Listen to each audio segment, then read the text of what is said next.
into m1 by m2 raised to a, l1 by l2 raised to b, t1 by t2 raised to c. Corresponding terms എഴുതി നോക്കും. n2 ആണ് കാണേണ്ടത്. n1 എന്ന് പറയുന്നത് 1 kilometre per അവറിനെ metre per സെക്കൻഡിലേക്ക് ആക്കുകയാണ്. ഇവിടെ കിലോമീറ്റർ പെർ അവർ ഈ സിസ്റ്റത്തിലാണെന്ന് പറയില്ല. അങ്ങനെ ഒരു കിലോമീറ്ററും അവറും യൂണിറ്റ് ആയിട്ടുള്ള സിസ്റ്റം നമ്മൾ ഡിഫൈൻ ചെയ്തിട്ടില്ല. അതുകൊണ്ട് തന്നെ ഇന്ന സിസ്റ്റത്തിൽ ഇന്ന സിസ്റ്റത്തിലേക്ക് നമ്മൾ പറയുന്നില്ല. കിലോമീറ്റർ പെർ അവറിനെ മീറ്റർ പെർ സെക്കൻഡിലേക്ക് ആക്കാമെന്ന് മാത്രമേ പറയുന്നുള്ളൂ. അപ്പോൾ ആദ്യത്തെ സിസ്റ്റം കിലോമീറ്റർ പെർ അവറും രണ്ടാമത്തെ സിസ്റ്റം മീറ്റർ പെർ സെക്കൻഡ് ആണെന്ന് ഓർത്ത് വെച്ചാൽ മതി. ദെൻ 1 കിലോമീറ്റർ പെർ ആയതുകൊണ്ട് തന്നെ n1 ന്റെ വാല്യൂ 1 ആണ്. n2 കണ്ടെത്തണം. a 0 ആണ്, കാരണം m റേസ് 0 ആണല്ലോ.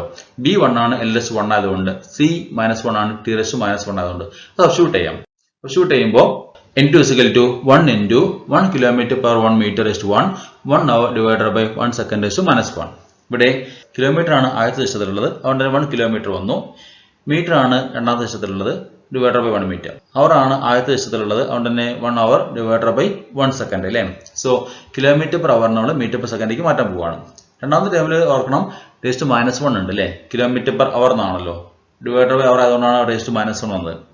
ദെൻ ഇവിടെ രണ്ടും സെയിം യൂണിറ്റ് ആക്കുക. നേരത്തെ പറഞ്ഞ ആ കാര്യം ഓർക്കുകയാണെങ്കിൽ ഡിനോമിനേറ്ററിൽ ന്യൂമിനേറ്ററിൽ സെയിം യൂണിറ്റ് ആക്കുക. കിലോമീറ്ററിന് മീറ്ററിലേക്ക് ആക്കാൻ എളുപ്പം അല്ലേ.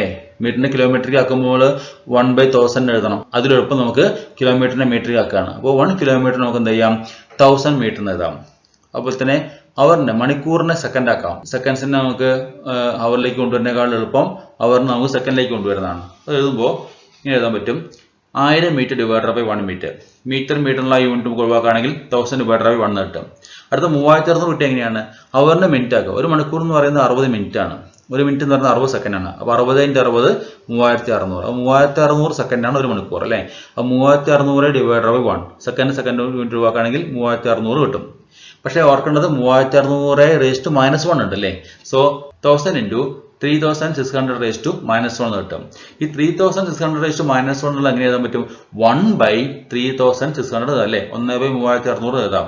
അതിനർത്ഥം 1000 ഡിവൈഡർ ബൈ 3600, 1000 ഡിവൈഡർ ബൈ 3600 കിട്ടും. 1000/3600 എത്രയാണ് കിട്ടുക, that is 5/18, 5/18. So 1 kilometre per hour is equal to 5/80 metre per second. ഈ വാല്യൂ ഓർത്ത് വെക്കണം. ന്യൂമറിക്കൽ പ്രോബ്ലം സോൾവ് ചെയ്യുമ്പോൾ പലപ്പോഴും ഈ ടേം ആവശ്യം വരും. 1 kilometre per hour is equal to 5/80 metre per second. ഇനി എപ്പോഴെങ്കിലും metre per second kilometre per അവറിലേക്ക് മാറ്റാൻ വേണ്ടി ആവശ്യപ്പെട്ടല്ലോ, എന്ത് ചെയ്യേണ്ടത്? അപ്പോൾ ഇവിടെയാണ് അങ്ങനെ ആവശ്യപ്പെടുന്നുണ്ടെങ്കിൽ, ഈ ഡയമെൻഷൻ അനാലിസിസ് ഉപയോഗിച്ചാണ് ആവശ്യപ്പെടുന്നുണ്ടെങ്കിൽ ന്യൂമറേറ്ററിൽ മീറ്റർ വരും, ഡിനോമിനേറ്ററിൽ കിലോമീറ്റർ വരും. ഇവിടെ സെക്കൻഡ് വരും, താഴത്ത് അവർ വരും. അപ്പോൾ ഇതിന്റെ റെസിപ്രോക്കൽ വരും അല്ലേ. റെസിപ്രോക്കൽ വരുമ്പോൾ എത്ര കിട്ടുക, 3600/1000 എന്ന് കിട്ടുക. 3600/1000 എന്ന് പറയുന്നത് 18/5 ആണ്. അത് ഇവിടെ തന്നെ കിട്ടും അല്ലേ. ഈ 5/18 ഇപ്പുറത്തേക്ക് കൊണ്ടുവരികയാണെങ്കിൽ 18/5 ആവുമല്ലോ. So 1 metre per second is equal to 18/5 kilometre per hour. അപ്പോൾ ഒരു കിലോമീറ്റർ പെർ അവർ എന്ന് പറഞ്ഞാൽ 5/18 മീറ്റർ പെർ സെക്കൻഡ് ആണ്. അതാണെങ്കിൽ 40 കിലോമീറ്റർ പെർ അവർ എത്ര മീറ്റർ പെർ സെക്കൻഡ് ആണ്? 40 കൊണ്ട് മൾട്ടിപ്ലൈ ചെയ്താൽ മതി.